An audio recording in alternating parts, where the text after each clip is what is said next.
L'épisode 29 commence avec l'arrivée de la famille de la Torre dans la salle de cérémonie. Emma, qui était époustouflante, et surtout ravissante dans sa robe bleue, se faisait apprécier par les gens dans la salle. Dans chaque coin de la salle, on pouvait entendre « Waouh! Qu'est-ce qu'elle est belle! Elle est vraiment magnifique !» etc. Louis, qui était d'une galanterie hors pair, tire la chaise à Emma afin qu'elle puisse s'asseoir. Quand son père Juan Felipe voit le geste, il rentre dans la salle et demande à son fils de venir un instant, car il voulait lui parler. Une fois seul, Juan Felipe dit à son fils qu'il voit qu'il est attiré par Emma. Il continue en disant qu'il ne va pas laisser cette petite sorcière venir troubler la paix de sa famille. Mais Louis lui dit qu'il n'a pas besoin de ses conseils, puis il s'en va. Tessa, en voyant la tête que faisait sa belle-mère à l'arrivée d'Emma, la rassure en lui disant que ce n'est pas grave, elle a dû l'inviter car cela aiderait au succès de la soirée. Quant à Elias, qui était de service, il n'arrêtait pas de regarder Emma de façon fanatique. Quelques minutes plus tard, une guerre malsaine se livre entre Antonia, la mère de Vito, et Madame Garda. Antonia se lève devant tout le monde et se met à clasher Garda, lui disant qu'elle brille uniquement dans l'obscurité, mais cela ne laisse pas Garda sans mot, qui, elle, à son tour, se lève également et dit à cette dernière si elle se souvenait du concours de beauté auquel elle avait participé, et qu'elle avait eu un problème de garde-robe. Garda continue en disant qu'aujourd'hui les réseaux sociaux sont accessibles à tous et qu'un clic suffit pour que tout le monde soit au courant de ce qui se passe. Et cela laisse le visage d'Antonia très froid. À ce même moment, une assiette se brise, et Lise, la dame qui est toujours accompagnée de Garda, lui dit que c'était la malédiction et qu'il y a un danger, qu'elle ferait mieux de faire attention. Luciano, qui était assis sur sa table, était déjà agacé par les dires de cette dame. Quelques minutes plus tard, le maître de cérémonie annonce le début du bal, donc, cela dit le début de la danse des jeunes, et pendant que Emma dansait avec Louis, Elias n'arrêtait pas de la regarder.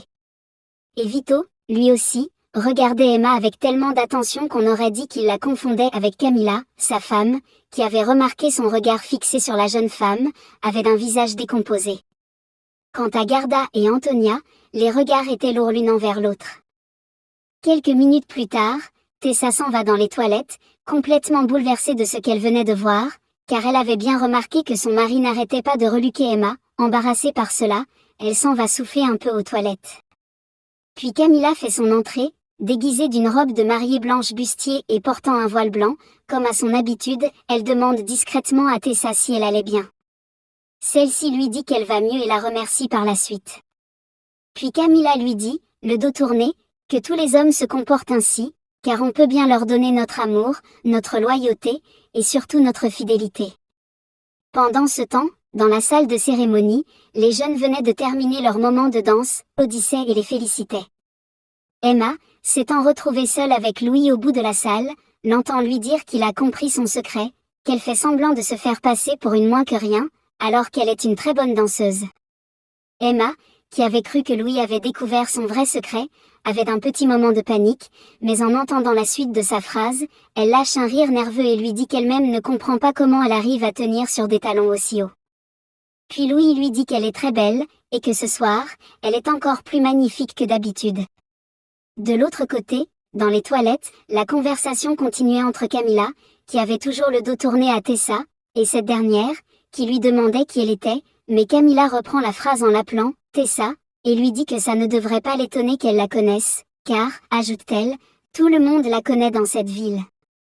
Camila continue en disant que sa soirée est tellement bien organisée qu'elle est sûre que tout le monde parlera encore de cette soirée, car, ajoute-t-elle, c'est une réussite totale. Émue, Tessa la remercie. Puis Camila reprend la conversation et lui dit qu'elle a souvent cette vilaine manie de penser que, chaque fois qu'elle voit une femme pleurer, c'est à cause d'un homme, chose à laquelle Tessa répond d'une voix nerveuse que son mariage va très bien et qu'il ne devrait pas susciter de questions. Camila lui dit qu'elle connaît son mari Vito et la met en garde de bien le protéger, car son mari est tellement beau qu'il pourrait susciter l'envie de plusieurs autres femmes, alors, elle devrait faire attention à lui. Aussitôt, Camila s'en va, laissant Tessa dans le doute, se demandant qui était cette femme.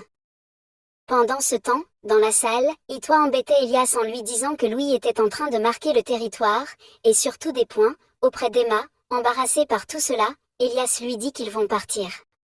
Puis, finalement, n'ayant pas eu le courage, il revient, car il n'arrêtait pas d'admirer la beauté d'Emma. Son ami lui dit à quel point elle était ravissante ce soir. Emma, elle, de son côté, qui était allée rejoindre les membres de la famille de la Torre, assise sur la table après sa danse, se faisait féliciter par Alice et Madame Garda, qui lui disaient qu'elle et Louis étaient magnifiques et qu'ils dansaient incroyablement bien. Emma répond « Merci ». Tatiana leur dit que, hier encore, lorsqu'elle apprenait à Emma à marcher, c'était tellement compliqué, car certaines n'avaient pas l'habitude de porter des talons, mais que ce soir, elle était resplendissante et qu'elle dansait comme une professionnelle. À ce moment, Justino arrive, l'homme qui a pour habitude de rester avec Tatiana, et leur dit qu'Emma ressemblait beaucoup à Tatiana lorsqu'elle participait au concours, la coiffure, les vêtements, et tout ce qui allait avec.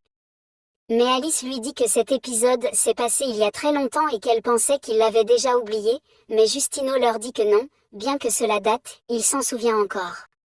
De l'autre côté, Elias voulait se jouer un peu d'interférence en disant à Louis, qui était allé chercher des boissons pour Emma et lui, que Emma ne boit pas d'alcool, mais Louis, aussi arrogant qu'il soit, dit à Elias de ne pas s'en mêler, car ce n'était pas ses affaires. Puis il emmène le verre à Emma, qui se met à boire. Quelques minutes plus tard, un investisseur parle affaires avec Luciano et Juan Felipe, leur disant que la récolte de la famille de la Torre n'était pas aussi fructueuse que d'habitude cette année, mais Luciano le rassure en lui disant de ne pas s'inquiéter car tôt ou tard, cela va se relever. À ce moment, Vito arrive, et le partenaire dit à Luciano que, par contre, les de la Cuesta ont fait une récolte remarquable et qu'ils devraient prendre des cours chez eux, mais Luciano lui dit de ne pas espérer qu'il demande de l'aide à un de la Cuesta, que cela n'arrivera jamais. Vito se met à rigoler et dit qu'il n'acceptera jamais de se faire aider, car son ego est plus fort que lui. Puis, à ce même moment, Vito aperçoit une femme devant la porte de la salle. Cette femme de dos, c'était bel et bien Camilla, et cela trouble aussitôt son attention. De l'autre côté, Louis dit à Emma qu'il va être jaloux de sa tante Tatiana car cette dernière, distraite, n'arrêtait pas de la regarder. Emma justifie cela en disant que c'est parce que Tatiana est tellement belle et gracieuse qu'elle est en admiration totale. Louis lui répond qu'elle ne devrait surtout pas la prendre pour exemple, car elle n'en est pas un. Puis ils s'en vont rejoindre Justino et Tatiana. Tatiana propose à Justino d'emmener Emma voir les objets qui vont être mis aux enchères avant le début. Elle dit qu'elle ne pourra pas être là. Mais lorsque Louis propose d'y être, elle refuse et lui dit de s'occuper de sa mère Alice, qui était bouleversée, car son père Juan Felipe prenait le numéro d'une autre femme en la draguant sous ses yeux. Sans réfléchir, il s'en va réconforter sa mère. Quelques minutes plus tard, Tatiana emmène Emma dans une autre pièce, lui disant qu'elle devrait voir les pièces qui vont être mises aux enchères, mais Emma, qui ne comprend pas pourquoi Tatiana insiste tant, lui demande si cela est important. Celle-ci lui dit que oui, bien évidemment, et qu'elle doit y aller. À ce moment, une femme arrive et demande à Tatiana si son voyage en France s'était bien passé. Profitant de ce moment de distraction, Emma envoie un message à Camilla pour lui dire de ne pas s'inquiéter, qu'elle suit toujours Tatiana pour découvrir ce qu'elle cache.